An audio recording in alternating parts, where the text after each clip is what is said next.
Hello everyone! Ito na naman po ang inyong favorite tagalista ng Noisy, si Sas Rogando Saso. At bago tayong patuloy, i-share nyo muna ito dahil matindi ang bakbakan ngayon, hindi ba? Alam nyo naman, yung iba sa inyo, bakit ang kalma ni Sas?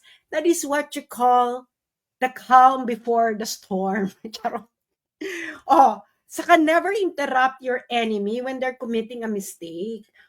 Hindi kayo pwede kayong magalit, pwede kayong sumugod kagad. Pero ako po ay iba ang aking takbo. Meron pong calm before the storm. Ngayon ito na ang storm, so sunod-sunod nating babakbakin ang mga kailangang bakbakin sa lipunan. Paki-share na po muna ang video na ito. I-share nyo kung kayo ay merong may pagmamahal at kung ayaw nyong ginagawang Vovo ang kabataan ng Kabataan Party List. I-share nyo ito para makita ito ng mga, lalo na yung mga bata pang mga anak, no, yung mga high school, college, na yan, yung mga number 1 nire-recruit ng Kabataan Party List para sa kanilang pansariling interest. Hindi ba? Oh, i-share nyo ito now na mga friendship. Okay, i-discuss natin ang pahayag ng Kabataan Party List laban sa akin. Yung Kabataan Party List, makinig kayo. Yung mga miyembro ninyo, makinig kayo. Na may matutunan naman kayo at magkaroon kayo ng laman ng mga kokote ninyo at hindi na lang puro pagsasayaw sa TikTok ang inaatupag ninyong Kabataan Party List kayo.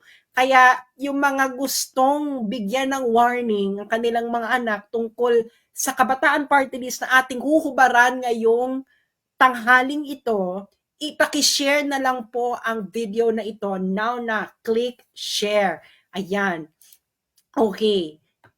Tuloy na tayo. Ano bang sinabi ng Kabataan Party List? May nagpadala sa akin dito. Sabi ni Kabataan Party List National Spokesperson and First Nominee Attorney Rene Co on the alleged violation of Article 59.3 of ICC Rome Statute. Sabi niya, Sasot is grasping at straws. Her interpretation that Article 59.3 of the Rome Statute was not complied with is erroneous and inapplicable. Sabi niya, Duterte may exercise said right to the competent authority of the custodial state. For this provision to even apply, he has to fly since it was his regime's decision for the Philippines to exit the ICC to begin with. Thus, the execution of the arrest warrant from the ICC required the taking of Duterte to a custodial state. Ang VO mo, Atty. Rene Co, paano ka naging abogado? Paano ka naging abogado, Rene Co, ng Kabataan Party List? Ang bobo mo. VO, bobo. Ha? Anong sabi mo? Kailangan niyang lumabas kasi kailangan niyang IC required the taking Duterte to a custodial state. Are you stupid? Do you know what actually custodial state mean in the ICC Rome Statute? Uulitin natin. Okay? I'm not grasping a straws. Bobo kayo, Kabataan Party List. Kaya wag niyo iboto yan. Ginagawa kayong bobo. Yung mga kabataan, ginagawa kayong bobo. Ito ang batas, ICC. Article 59 ng Rome Statute, hindi mo naintindihan na aking sinasabi dahil wala kayong alam sa international law. Mga Bex, magna cum laude ako sa Leiden University. Ulitin natin ang Article 59. Tatagalugin ko para maintindihan ni Atty. Rene Co ng Kabataan Party List. Yung mga sundalo, kanino kayo makikinig Kabataan Party List? So sa akin, Article 59, arrest proceedings in the custodial state.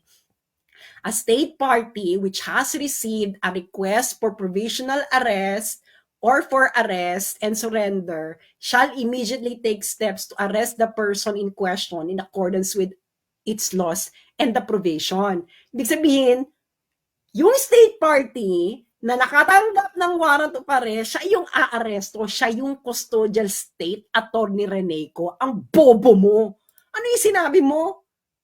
Dahil umalis na ang Duterte administration, kailangan dalhin si Duterte sa isang custodial state? Does it make any sense to you, Atty. Rene Co? By what authority you will bring someone to another state? You are the custodial state. You implemented the arrest. Ng mga tao, bulag, bingi, hindi nila nakita yung nangyari. Ano sabi ni ano, anong sabi ni Torre? Hindi ba siya ang they are complying with the warrant of arrest ng ICC. That is the basis of the warrant of arrest. Ano sinasabi mo, kailangan i-fly muna si Duterte sa custodial state para mag-apply to. The custodial state is the one who arrested. Stupid! Napakalaki mong bobo. Diyos mio, grasping at straws. Ikaw ang grasping at straws. Hindi mo naintindihan batas. A state party which has received a request for provisional arrest or for arrest and surrender shall immediately take steps to arrest the person in question. Who made the arrest? It is the Philippines. The Philippines is the custodial state. Stupid! Sino custodial state? Ano yun? You are... So what is the basis of your arrest? So mali na kagad kung sasabihin mo na kailangan mo nang dalhin si Duterte sa isang custodial state, what is din your basis for removing Duterte from the Philippines to another state? Patong-patong na lang yung katarantaduhan mo, kasi even if I do agree with you, what is then your basis for removing Duterte from the Philippines and ano ba to? Flying him to another state. And then you violated the person's right of liberty. Bakit mo siya tatanggalin sa Pilipinas at itatapon-tapon sa ibang bansa? What is your basis? Ang basis is yung ICC arrest warrant, Attorney Reneco ng Kabataan Party List. Therefore, yung theory mo, ulitin natin yung theory mo, Attorney Reneco, yung theory mo na kailangan mo nang dalhin si Duterte sa custodial state bago mag-affect ang kanyang rights, ay isang malaking calisthenics, legal calisthenics. The custodial state is the one who made the arrest. The custodial state is where the person was arrested. Saan inaresto si Duterte?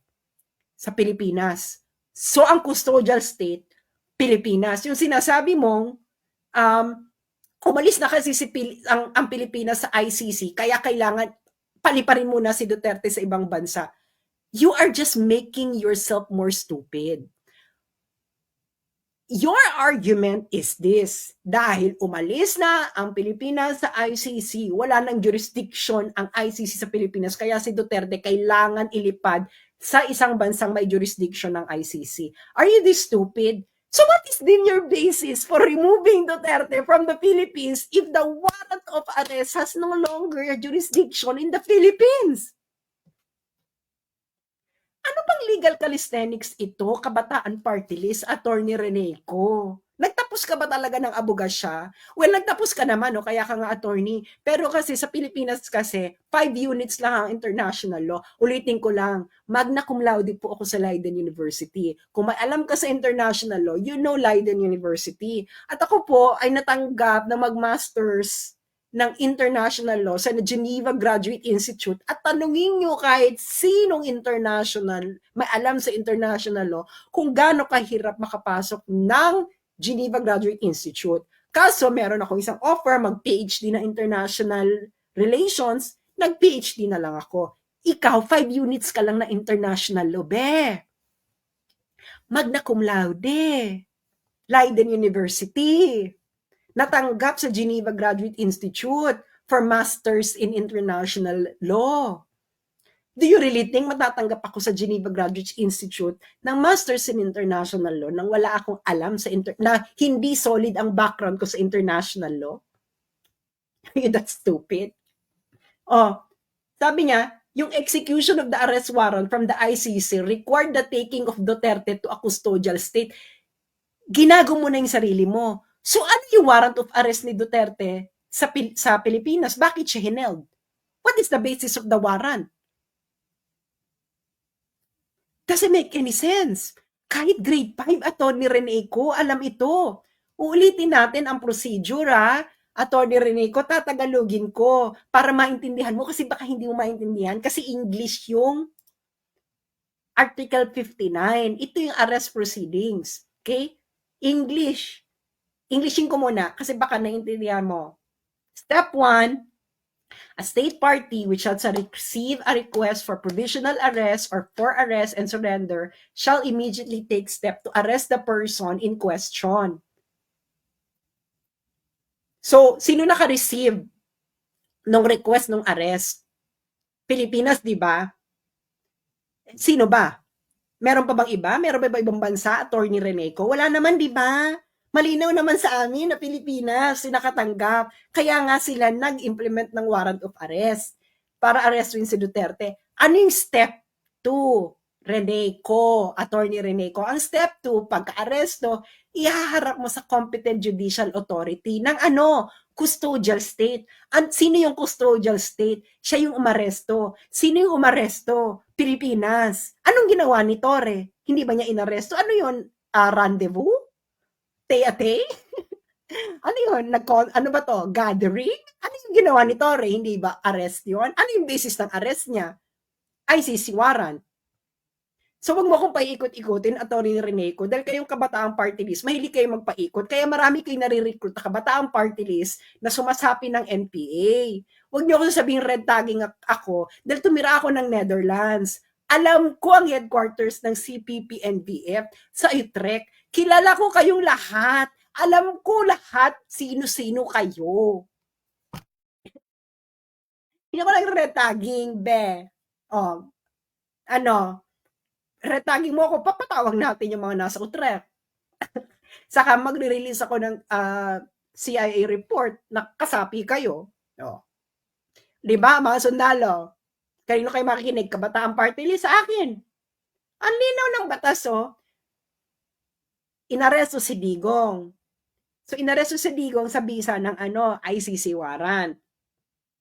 So, ang Pilipinas, ang custodial state, kasi siya yung nag-implement eh. Siya yung umaresto.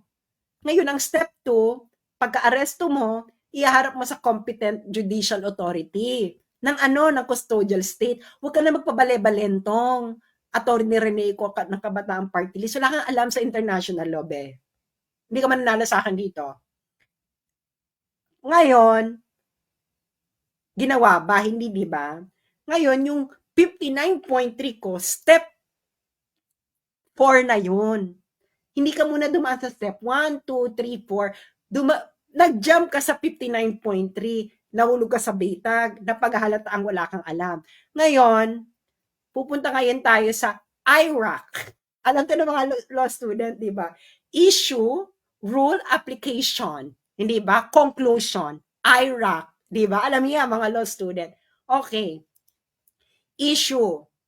Tama ba ang pagkaka-aresto kay Digong? Is the procedural justice complied with? Yan ang tawag, procedural justice. Okay, ito, facts muna tayo, Attorney Reneco. Facts muna tayo para malinaw naman sa'yo kasi malinaw sa mga Pilipino eh. Baka sa'yo hindi malinaw. Di ba? Wag kasi yung wag kasi puro emosyon. Naintindihan namin kayo, Kabataang Parties, kasi inubos ni Digong ang CPP-NPA nung panahon niya. Aminin nyo na. Di ba? Huwag na tayo magbulahan. Member kayo ng CPP, NPA, NDF. Alam ko yan dahil ako'y tumira ng Netherlands at alam ko ang headquarters ng CPP, NDF sa Utrecht at kilala ko kayong lahat kung sino mga members. Okay. Mga member organization. Dahil malayo nag-uusapan doon kung sino-sino kayo member ng CPP, NPA, NDF sa Netherlands. Yes. Ganun kalaya. Tanungin niyo yung mga sosyalera sa Amsterdam. Yung asawa ni Halandoni, yung batang Halandoni, ay sosyalera sa Amsterdam yan. Ngayon, ito ang facts. Inaresto si Digong. Attorney Reneco, bakit siya inaresto? Kasi merong ICC warrant, di ba? So, sinong custodial state? Pilipinas. Kasi siya yung umaresto eh. Hindi mo na kailangan siya ilipad. Kasi kung kukunin mo si Duterte sa Pilipinas, tapos ililipad mo siya sa kung saan, ba't mo siya ililipad? Anong basis mo siya papaalisin ng Pilipinas? 'Di ba? Alam mo, wag kang magtanga-tangahan, pero kung tanga ka, go lang. Ito ang facts, inaresto si Digong, dinala sa Villamor Air Base, isinakay ng eroplano, umalis ang eroplano ng Pilipinas.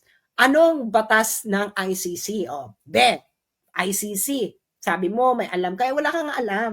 Ito ang Article 59 ng Rome Statute ng Arrest Proceedings.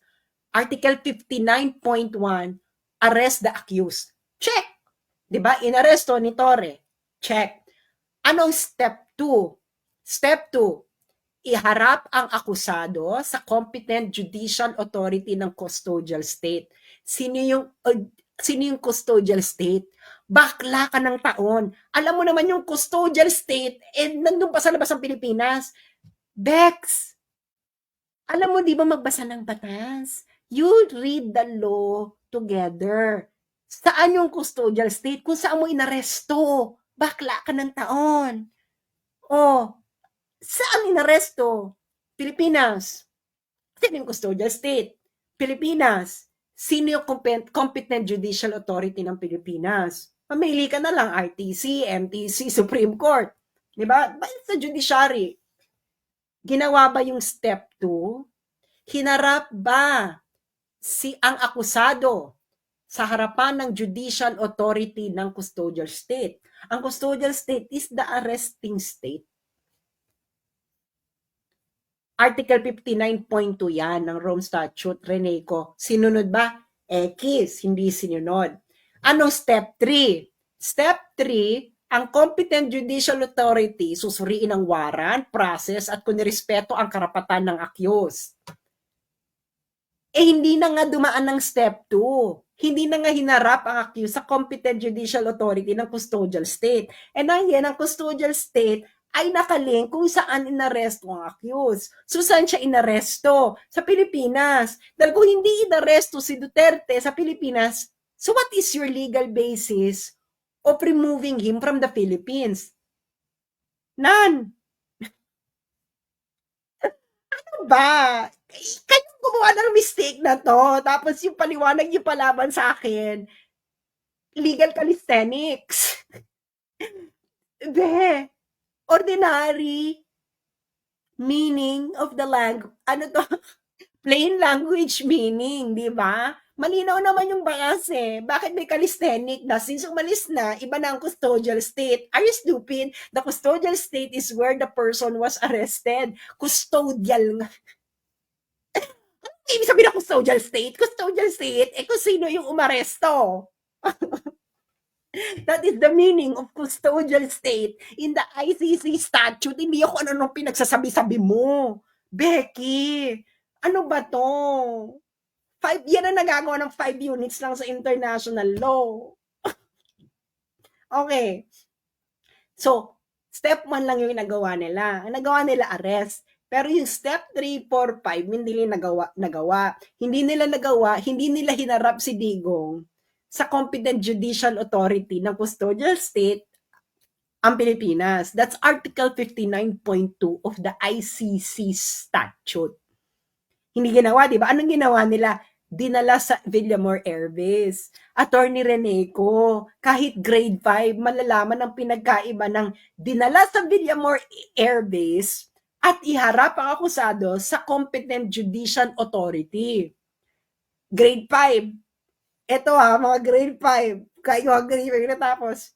May pagkakaiba ba ang dinala sa Villamor Air Base at iharap ang akusado sa competent judicial authority ng custodial state? Meron? Wala. Siguro naman, di ba? Dinala sa Villamor Air Base, iharap sa akusado ng competent judicial authority ng custodial state. Sino custodial state? Pilipinas. So, saan custodial state mo dadalhin? Attorney Reneco, Netherlands. Paano magiging custodial state ang Netherlands? So, ano ngayon yung arrangement ng Pilipinas at Netherlands? If I will go according to your theory, Reneco, ICC is not a state. The state is the Netherlands. So kung sinasabi mo na kailangan si Digong ay dalhin muna sa custodial state para ma-effect ang warrant, so dinala siya sa Netherlands. So anong agreement ng Pilipinas at Netherlands? Wala. Dahil si Digong nasa Pilipinas. So you have no basis of actually taking out Digong. Kung tama yung theory mo. Yung theory mo ba, theory? So wala na step 3. Ngayon, yung sinasabi kong Article 59.3, ang akusado ay pwedeng humiling na interim release sa competent judicial authority. Ito yung competent judicial authority ng custodial state. Ang custodial state ay kung saan inaresto. Hindi yung, ay kailangan ang custodial state ay yung kailangan pagpaliparan. Bakit mo nilipad? Ano yung basis mo para sa pilitan mong paliparin? Attorney Reneco, legal calisthenics. Attorney Reneco, wala na po tayo sa Quadcom. Wala na po tayo sa mga committee ninyo sa Congress. Hindi ka na pwedeng mag-legal calisthenics. Ang custodial state ay yung arresting state. Ang arresting state ay yung Pilipinas. Inaresto siya eh. Ngayon, pag sinasabi mo hindi arresting state ang Pilipinas, anong ginawa nila kay Digong? Reneco, kung hindi arresting state ang Pilipinas, anong ginawa nila kay Digong? Anong ginawa ni Torres kay Digong? Inaresto, di ba? Or ano ba yan? Nagtong-its ba si Torres sa si Digong? Ang bobo naman ng Kabataan Party List. Ang bobo mo. sabi ng Kabataan Party List, first nominee, sobrang bobo. Kung iboboto niya yung mga kabataan, totoo nga, ang chismis ng average IQ ng mga Pilipino ay 81. Ulitin ko, Attorney Reneco, baka naman kasi hindi mo maintindihan sa abot ng payak mong pangunawa sa international law. Ang custodial state, according to the ICC statute, is the arresting state, kung saan inaresto yung tao. That is the meaning of custodial state. Gets mo na? Gets mo na siguro, napakasimple na yan, kahit grade 1, maintindihan. Ang sabi mo, Attorney Reneco ng Kabataan Party List, huwag niyo iboboto dahil ginagawa kayong engot ng Kabataan Party List. Ang sinasabi mo, hindi custodial state ang Pilipinas. So, kailangan pang si Digong ilipad sa ibang bansa para yung bansa ang magiging custodial state. So, yung Netherlands, custodial state? So, ano ngayon yung basis ng Pilipinas para kunin si Digong at ilipad sa Netherlands? Anong ginawa ni Torres? Inaresto niya, di ba? Ano yung basis ng pag-arrest niya kay Digong? ICC warrant, Attorney Reneco. So, sino ngayon ang custodial state? Pilipinas. Simple logic lang ito, be. 1 + 1 = 2. Baka pag pumunta na tayo sa calculus, be, hindi mo na maintindihan. 1 + 1 = 2 lang to. Diba? Ang bansa na umaresto, siya ang custodial state. Okay? Hindi yung tsuri mo na kailangan pang ilipad si Digong sa ibang bansa at yung bansa na yun ang magiging custodial state. Engot. Walang ganun. The legal calisthenics, this is very Quadcom legal calisthenics. Wala na tayo sa Quadcom, be. Wala na tayo sa Kongreso. Okay? Ang custodial state ay ang Pilipinas. Okay? Okay? Ang Pilipinas ang custodial state. Ngayon, inaresto siya, di ba, ni Torres. Kitang-kita yan ng mga Pilipino. Kaya wag niyong gawing engot ang mga Pilipino. Inaresto. Naka-live pa nga yung pagbabasa ng Miranda rights or whatever eh. Oh. And then after ng aresto, anong ginawa? Inasnak siya sa Villamor Air Base. Pero according sa batas ng ICC, ano ang proceedings dapat? Arrest, ihaharap mo yung akusado sa competent judicial authority ng bansa na kung saan inaresto, yung bansang umaresto ang custodial state, and then yung competent judicial authority, titingnan kung yung warrant ay tama, ay ito'y para doon sa akusado, titingnan kung yung process ay nasunod at kung yung rights ng accused ay respected. And then, Doon na tayo sa Article 59.3 mo na nag-jump ka na sa process na yun, pero hindi mo binasa yung batas, okay? Doon nahihingi si Digong ng karapatan, doon niya nai-avail yung karapatan niya ng interim release. Okay? Sa custodial state. Yung custodial state ay yung nag-arrest. Ang ginawa ng Pilipinas, yung pag-fly, that's already surrender. Pag-fly. Pero sa iyo, Attorney Reneco, yung pag-fly, yung pa lang, yung hahanap pa lang ang Pilipinas ng custodial state. Ha? Anong basis mo? Wala alam sa batas ang puta.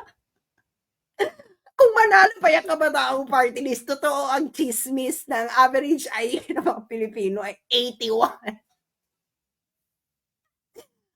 Oo. Yung Netherlands, yung custodial state, sa Netherlands ba na-aresto? Ang bobo ni ang bobo ng kabataang party list. Ano yung, magre-rebat ka be, hindi mo alam yung batas, nakakahiya.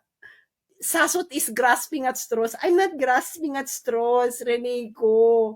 You don't understand the law. You don't understand the wrong statute. Dahil meron kayong malalim ang sugat na iniwan sa inyo ni Digong dahil nilimas niya ang mga kuta ng CPP and PA.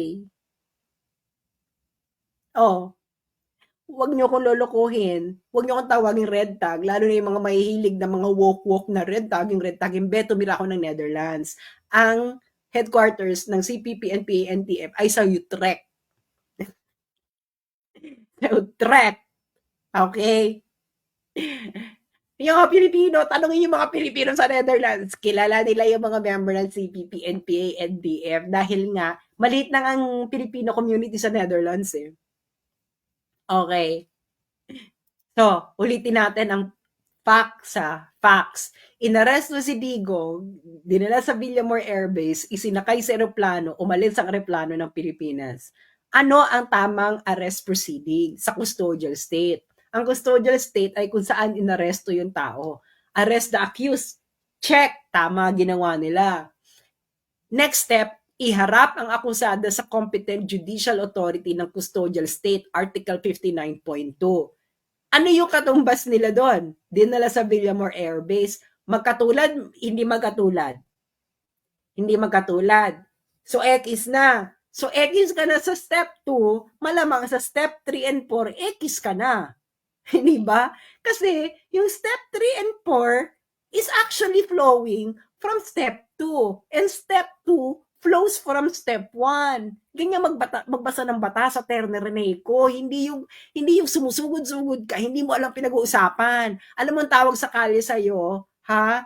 Ano ka, para kang miron. Bex, hindi mo alam pinag-uusapan, sisingit ka. Ano ka? Epal na miron. Nagmimiron-miron ka na nga lang, hindi mo pa alam yung pinag-uusapan. Ulitin natin, Attorney Reneco, Kabataang Party List. Ano ang facts? Inaresto si Digong ni Torres. Inilagak sa Villamor Air Base. Isinakay sa eroplano, umalis ang eroplano ng Pilipinas sa puntang Netherlands. Surrender yon to the ICC. Ano ang arrest proceedings? Ito ang procedural justice. Okay? Arrest the accused, pagkatapos mong arestuhin, iaharap mo yung akusado sa competent judicial authority ng custodial state. Ang custodial state ay yung bansang umaresto. Ano pinagsasabi mo kailangan pandalin sa custodial state? So sasabihin mo sa amin yung Netherlands ang custodial state, hindi nga pwedeng maging custodial state ang Netherlands. Ang Netherlands na ay second state. Ang first state ay yung arresting state. Sinong arresting state? Pilipinas. Sa Pilipinas ang custodial state. So, tumugma ba yung step 2 sa step 2 ng BBM administration? X. Dahil hindi na tumugma yung step 2, yung step 3 and 4 hindi na tumugma. So, saan lang kayo tumugma? Inaresto. Pagkatapos yung arestuhin, all the proceedings from there are incorrect. And any decent lawyers know what that means. Yun lamang po. huwag kayong magpapabudol sa ginagawa kayong engot. Kailangan, yung gumagawa sa dapat yung tao, ilalatag muna yung batas. Ganyan sa law school, ilalatag mo muna yung batas. Ano ba yung arrest proceedings? Nasa Article 59 yan. Kaya hindi ako nagsasalita in the last kahapon. I'm calm. You don't let the enemy, you don't interrupt the enemy while they're committing a mistake. Ganun po yung friend. Ngayon, bardagulan na tayo. Tapos na yung mistake niyo. Tapos na yung mistake ninyo eh. 'Di ba? So, yung mga lawyers dyan, pagmasdan yung mabuti ito. Tama, mali ang nangyari. Merong arrest proceedings. Pagmasdan yung mabuti, eto, ayan na, aalisin ko na ang nakakairitang mukha ko. Ayan. Kayong mga lawyers, mga law din, yung nasa taas yung blue, ang facts ng nangyari kahapon. Yang pula ang batas. Sino ang dapat nasunod? Yung batas, yung pula, o yung blue na boxes? Hindi ba? Pagmasdan yung mabuti, tingnan ninyo, magkatugma ba? Article 59 yan ng Rome Statute, meron pong arrest proceedings. Okay? Tingnan yung mabuti. Magkatugma ba? Yung pula, yung pulang boxes, yan ang step ng batas. Nakita nyo na. Sige nga, magkakatugma yung fact doon sa law? Magkatugma? Hindi ba? Hindi? So kung yung facts ay hindi sumang-ayon sa batas, anong mangyayari? Alam mo namang manaig kayo, Kabataan Party List. Hindi ba? Tama lang yung inaresto si Digong. Yun lang yung nag-check. Pero after that, wala na. Tama? Kausapin ninyo yung mga lawyers na kakilala ninyo. Bisitahin nila yung Article 59 ng arrest proceedings ng ICC. Okay? Pasampal nyo to sa mga nagmamarunong na mga law din. Na mga kakampings. Ano dyan ang sumang-ayon sa ICC, arrest proceedings? Yung una lang, arrest. After ng arrest, wala na. Nakita ng lahat ng mga Pilipino kung ano nangyari. Napanood nila yung live, nasundan nila step by step. Hindi ba? Ang tumama lang yung arrest. After ng arrest, hindi na tumama. So alam nyo na, ipakita nyo na yan lahat. Di ba? Sabi ni Auntie Claire, dun daw sa local court sa Netherlands, iharap si PRRD. Well, kaloka niyan, ihaharap ninyo si PRRD sa Netherlands. Ano ngayon jurisdiction ng Netherlands sa kanya? Matinding usapin yan. Kasi hindi ka nga po pwede, kasi illegal yung pagpapalipad sa'yo sa Netherlands. That's a violation of your, right? Did you read the ICC statute? All the rights of the accused will be respected all throughout the proceedings. Ano yung basis ninyo na ililipad ninyo si Digong from the Philippines to the Netherlands? Ano yung kidnapping? Ngayon, kung sasabihin nyo, ang basis nyo, yung arrest warrant ng ICC, di babalik tayo dito. Babalik tayo kung na-comply ninyo yung ICC proceedings. Dapat, hinarap nyo muna si Digong sa competent authority. Hindi ba? Bakla, una-una, tatanungin ka kung sa local court ng Netherlands, kukontest ni Digong, bakit nyo ako dinala dito? Anong basis ng pagpapadala nyo sa akin sa Netherlands? Anong basis ng Netherlands para mag-request sila kay Digong? Ngayon, kung may request ang Netherlands, that's extradition. Ang extradition, pwede pa ito i-contest sa Supreme Court. Hindi ka po pwedeng basta kunin mo yung tao, ipupuslit mo, at itatapon mo sa ibang bansa. Look at Tevez. Di ba si Tevez meron din red notice, may warrant of arrest. Nasaan siya ngayon? Nasa East Timor. Ang East Timor ba? Dahil lang sinabi ng Pilipinas o gusto namin si Tevez, isinurrender na kagad si Tevez. Hindi. Dahil extradition yun. Okay? Kailangan mo mag-apply pa sa court. At yung extradition na yan, pwede pa yung i-challenge ni Digong. So lahat ng ginawa ninyo, walang lusot.